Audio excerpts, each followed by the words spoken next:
بەناوی خوای بەخشندە و میهرەبان. خۆشەویستان ئەو حاڵەتانە چین کە نابێنە شتەرگەری دەرهێنانی بەردی بۆڕی گورچیلە دوا بخرێ هەتاوەکو زیان بە تەندروستی گورچیلەکە یاخود زیان بە تەندروستی چارەخوازەکە نەگەێنێت.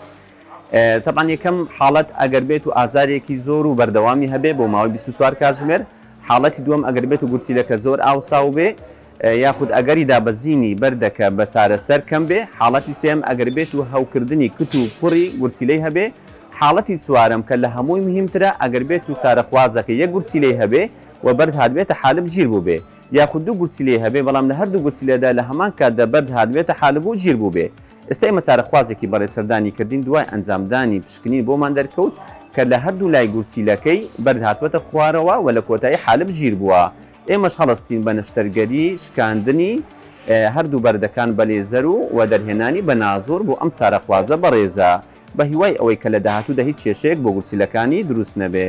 زۆر سوپاس بۆ تیمی نەشتەرگەری میهرەبانی بە هیوای سەلامەتی بۆ هەمولایەک. زۆر سوپاس.